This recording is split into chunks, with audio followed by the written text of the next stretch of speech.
Hello everyone, welcome to AS point PCS. मैं चंदन प्रसाद। आज के इस सेशन में 12 जुलाई 2020 से संबंधित झारखंड करेंट अफेयर्स को डिस्कस करेंगे। इस वीडियो का पीडीएफ हमारे Telegram channel as point PCS पर उपलब्ध होगा। अगर अभी तक आपने इस चैनल को ज्वाइन नहीं किया है तो जरूर कीजिएगा और साथ ही इस चैनल को सब्सक्राइब कर लीजिए और बेल आइकन को प्रेस कर दीजिए, जिससे आने वाले न्यू वीडियोज की नोटिफिकेशन आपको मिलती रहेगी। तो चलिए आज का सेशन स्टार्ट करते हैं प्रश्न संख्या 1 से।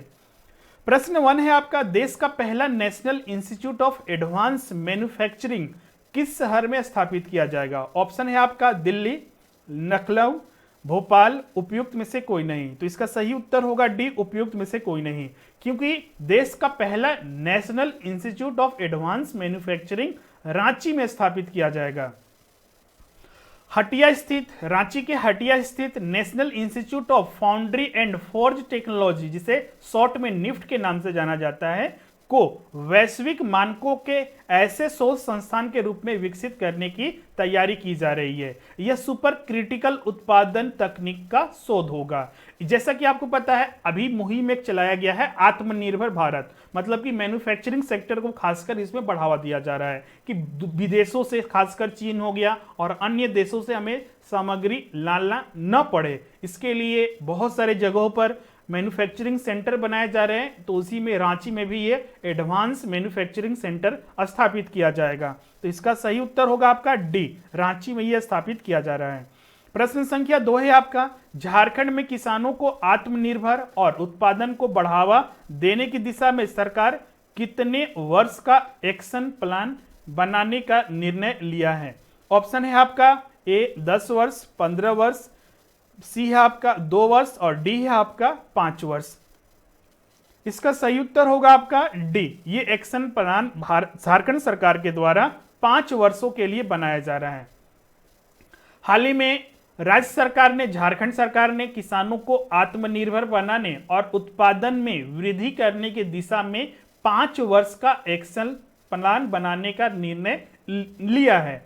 इस प्लान में टी नंद कुमार की समिति, जो 2017 में जो इनके द्वारा 3 वर्षीय सांकेतिक कार्य योजना की रिपोर्ट सौंपी गई थी, उसी के आधार पर यह प्लान बनाया जाएगा।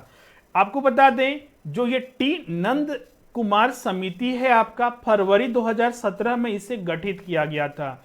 इसके जो अध्यक्षता की गई थी पूर्व आईएएस, सेवानिवृत्त आईएएस अधिकारी टी नंद कुमार के द्वारा की गई थी। झारखंड राज्य विकास परिषद के अंतर्गत यह एक उप समिति का गठन किया गया था, जिसमें कि 3 वर्षों का एक्शन प्लान सौंपा गया था। इसमें उपलब्ध संसाधनों से अधिकतम परिणाम प्राप्त करने की बातें की गई थी। जितना मान लीजिए झारखंड में उपलब्ध संसाधन है, उससे कितना प्रोडक्शन किया जा सकता है, और साथ ही किसानों को आय दुगनी करने के लिए बहुत सारे अन्य प्लान दिए गए थे। अब बात करते हैं, इसमें और भी बहुत सारे प्लान थे और बहुत सारे रिकमेंडेशन किए गए थे, जिसमें कि ये प्रमुख था, और इसी के आधार पर 5 वर्ष का एक्शन प्लान बनाया जा रहा है झारखंड में किसानों के लिए। तो इसका सही उत्तर होगा डी, 5 वर्ष। प्रश्न संख्या 3 है आपका, हाल ही में झारखंड सरकार के द्वारा कितने सखी मंडलों के बीच 30 करोड़ रुपए की राशि वितरित करने का निर्देश दिया गया है? ऑप्शन है आपका 40,000, 30,000, 20,000, 25,000। संबंधित तथ्य देखते हैं। प्रश्न संख्या 3 का सही उत्तर होगा सी, 20,000। झारखंड सरकार ने हाल ही में 20,000 सखी मंडलों के बीच 30 करोड़ रुपए राशि वितरित करने का निर्णय लिया है। झारखंड के ग्रामीण विकास विभाग की सचिव आराधना पटनायक ने इसके लिए सखी मंडलों के बैंक खाते में ऑनलाइन राशि ट्रांसफर भी किया जा चुका है। कोरोना वायरस के संक्रमण से राज्य में आप देख सकते हैं बेरोजगारी बहुत ज्यादा बढ़ चुकी है। जिन्हें रोजगार मिला हुआ भी था या फिर जो जिनका अपना स्वयं का रोजगार था, वो भी खत्म हो चुके हैं। अभी धीरे धीरे स्थिति बन रही है, लेकिन फिर भी यहाँ पर कोरोना वायरस का प्रभाव देखा ही जा रहा है। इस राशि से करीब 2.5 लाख महिलाओं को राशि से फायदा होने का उम्मीद है। नेक्स्ट है आपका प्रश्न संख्या 4, झारखंड के गिरिडीह जिले के नीरज मुर्मू को प्रतिष्ठित डायना अवार्ड से सम्मानित किया गया। वर्ष 2020 में कितने बच्चों को यह सम्मान दिया जाना है? ऑप्शन है आपका ए 20, बी 12, सी 25 और डी है आपका 30। तो इसका सही उत्तर जो होगा आपका सी, 25 बच्चों को यह दिया जाता है।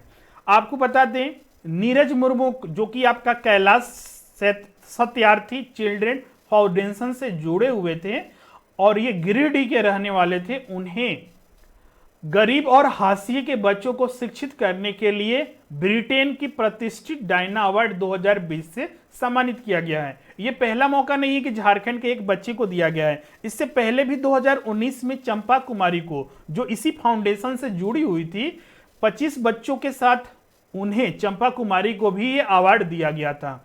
यह अवार्ड ब्रिटेन सरकार के द्वारा दिया जाता है। वेल्स की राजकुमारी डायना की स्मृति में यह हर साल 9 से 25 साल के बच्चों को दिया जाता है और ये पिछले साल भी 25 बच्चों को ही दिया गया था, जिनका एज 9 साल से 25 साल के बीच में होता है। विश्व के ये बच्चों को कंसल्ट करके ये अवार्ड दिया जाता है। इसमें जो बच्चों के द्वारा समाज के प्रति, अपने देश के प्रति जो भी योगदान दिया जाता है, उसके लिए अवार्ड दिया जाता है। तो नीरज मुर्मू को भी ये अवार्ड दिया गया था और उनके द्वारा जो गरीब और हाशिए के बच्चे हैं उन्हें शिक्षित करने के लिए अवार्ड दिया गया है। तो इसका राइट आंसर आपका यहां पर सी होगा। 25 बच्चों को 2020 में भी यह अवार्ड दिया गया है। नेक्स्ट है आपका प्रश्न संख्या 5। हाल ही में झारखंड स्थित heavy engineering corporation HEC Akshay ऊर्जा के क्षेत्र में पवन चक्की के सामग्री के निर्माण करने का निर्णय लिया है। यह किस देश की कंपनी की मदद से तैयार किया जाएगा? ऑप्शन है आपका अमेरिका, बी है आपका ब्रिटेन, सी है आपका कनाडा और डी है आपका जर्मनी। संबंधित तथ्य देखते हैं। हाल ही में HEC जो रांची स्थित है, जो कि बहुत सारे टूल्स और मैन्युफैक्चरिंग करती है, इसरो के लिए भी और बहुत सारे अन्य कल्प पुर्जे को तैयार करती है, जो कि रांची झारखंड में स्थित है। HEC जो अभी वर्तमान में इन्होंने निर्णय लिया है कि अक्षय ऊर्जा में के क्षेत्र में भी ये काम करेंगे। इसके लिए जर्मनी की कंपनी स्काई विंड, ध्यान रखिएगा, स्काई विंड ये जर्मनी की एक कंपनी है जिसके साथ ये करार समझौता किया गया है। ये करार के तहत पवन चक्की के टरबाइन समेत कई उपकरण का निर्माण किया जाएगा, जो कि अक्षय ऊर्जा के क्षेत्र में इसका कदम होगा। पहले HEC अक्षय ऊर्जा के क्षेत्र में काम नहीं करती थी, लेकिन अब इसमें जर्मनी की इस कंपनी के साथ मिलकर यह काम किया जाएगा। HEC के अधिकारियों के अगर अनुसार बात करें तो एक पवन चक्की से करीब 3.5 मेगावाट बिजली पैदा हो सकती है। प्रश्न संख्या 5 में जो पूछा गया था कि ये किस देश की कंपनी के साथ मिलकर तैयार किया जा रहा है, तो ये आपका जर्मनी की कंपनी स्काई विंड के साथ ये तैयार किया जाएगा। नेक्स्ट है आपका प्रश्न संख्या 6।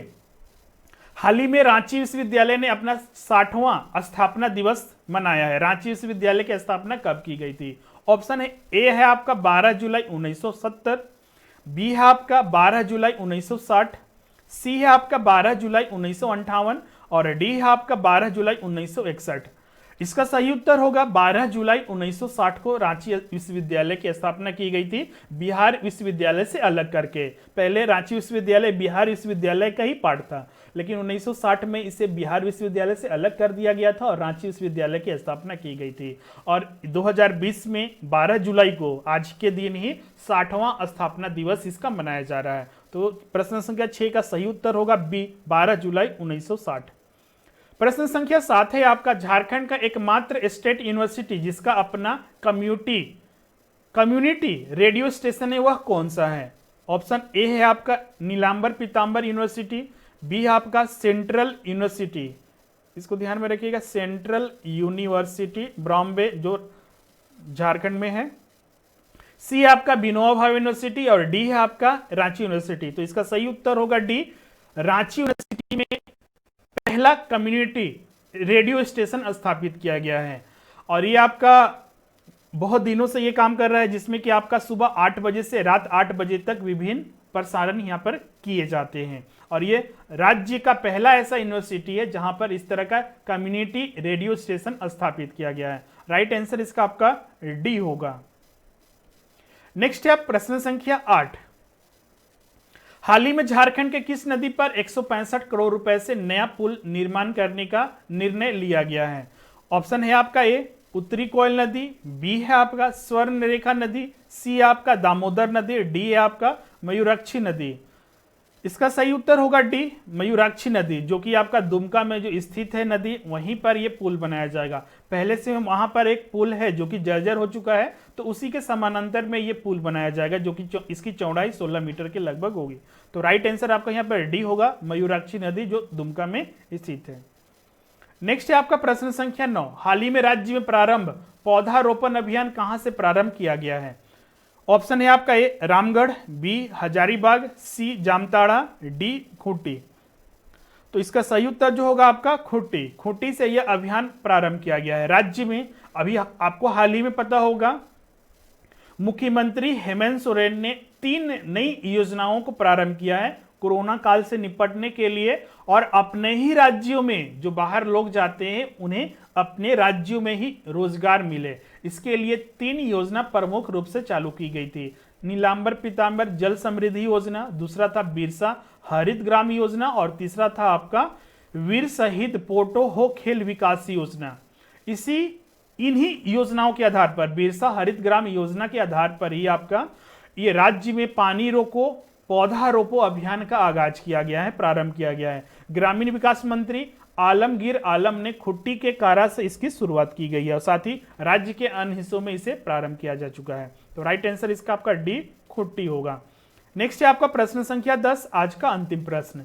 हाल ही में वर्ष 2020 के लिए कृतिका पांडे को एशिया का राष्ट्रमंडल लघु कथा पुरस्कार दिया गया है। इस प्रतियोगिता में कितने प्रतिभागी शामिल हुए थे? ऑप्शन है आपका ए 5107, बी है आपका 4107, सी है आपका 7107, या फिर डी है आपका 3107। तो इसका सही उत्तर होगा 5107। हाल ही में आपका जून 2020 का एशिया के राष्ट्रमंडल लघु कथा पुरस्कार 2020 देने की घोषणा की गई है, जो कि रांची की कृतिका पांडे को यह अवार्ड दिया गया है। उनके द्वारा एक लेख लिखा गया था, कहानी the great Indian T and snacks, उनके लिए यह अवार्ड उन्हें दिया जा रहा है। वर्ष 2012 से इस पुरस्कार की शुरुआत की गई थी। राष्ट्रमंडल लघु कथा पुरस्कार 2012 से प्रारंभ की गई थी। यह सम्मान सर्वश्रेष्ठ लघु कथा के लिए दिया जाता है। वर्ष 2020 में रांची की कृतिका पांडे को कॉमनवेल्थ लघु कथा के ओवरऑल विनर के रूप में घोषित किया गया है। जो राष्ट्रमंडल फाउंडेशन है उसके द्वारा ये आयोजित किया जाता है। लघु कथा के लिए 49 राष्ट्रमंडल देशों के 5107 प्रतिभागी ने हिस्सा लिया था, जिसमें कृतिका पांडे ओवरऑल विनर बनी थी। तो इसका सही उत्तर होगा ये 5107। तो इस तरह से आज का सेशन कंप्लीट होता है, जिसमें कि हमने प्रमुख रूप से 10 करंट अफेयर्स झारखंड स्पेसिफिक को डिस्कस किया है। हमारे करंट अफेयर्स बहुत सारे छात्र पूछ रहे थे कि करंट अफेयर्स का एक कंपाइलेशन, मतलब कि संपूर्ण करंट अफेयर्स एक साथ हमें प्रोवाइड कीजिए। जैसा कि आपको पता है कि हमारा जो मैगजीन होता है झारखंड टुडे, वो हर मंथ का आता है। तो इसमें कंपाइलेशन प्रोवाइड करने से क्या होता है कि एक जगह सारा मटेरियल का कनेक्शन रहता है, और शॉर्ट में भी होता है और हर चीज को शामिल करते हुए होता है। तो इसी के आधार पर हमने ये मैगजीन तैयार किया है, जिसमें कुल 5 बुकलेट है। इस मैगजीन में जनवरी 2019 से लेकर जून 2020 तक, मतलब कि पिछले मंथ तक के सारे झारखंड स्पेसिफिक करंट तथ्यों के साथ शामिल किया गया है। फिर आपका झारखंड आर्थिक सर्वेक्षण का सार संग्रह उसमें दिया हुआ है। झारखंड बजट 2020-21 का भी सार संग्रह है, और झारखंड करंट अफेयर्स पर वस्तुनिष्ठ प्रश्न को भी शामिल किया गया है, और जेपीएससी के लिए मुख्य परीक्षा के लिए भी विशेष लिख दिया हुआ है आपके सिलेबस के आधार पर। तो उसके लिए आप इस नंबर पर कांटेक्ट कीजिए, या फिर लिंक आपका डिस्क्रिप्शन में दिया हुआ है, वहां से भी डायरेक्ट आप ऑर्डर कर सकते हैं। इसके साथ ही जेएसएससी सीजीएल के लिए भी हमने टेस्ट सीरीज प्रारंभ किया है, जिसमें कि कुल 30 टेस्ट है, जिसमें कि 15 कंप्लीट और 15 sectional wise topic wise test है। इसके लिए अभी सिर्फ चार्जेस 300 लिया जा रहा है। आप उसके रजिस्ट्रेशन के लिए इस नंबर पर कांटेक्ट कीजिए, आपको सारे इन्फॉर्मेशन दे दी जाएगी। उसका लिंक भी डिस्क्रिप्शन में दिया हुआ है, वहां से भी डायरेक्ट ज्वाइन कर सकते हैं। तो आज के सेशन में बस इतना ही। Thank you everyone. अगर वीडियो आपको अच्छा लगता है तो जरूर इसे लाइक कीजिएगा, और अपने फ्रेंड के साथ जितना हो सके शेयर कीजिए, जिससे कि वो भी जुड़ सके। और साथ ही इस चैनल को सब्सक्राइब कर लीजिए। हमारे व्हाट्सएप ग्रुप से जुड़ने के लिए हाई AS.PCS लिखकर इस नंबर पर मैसेज करें। मिलते हैं नेक्स्ट वीडियो में।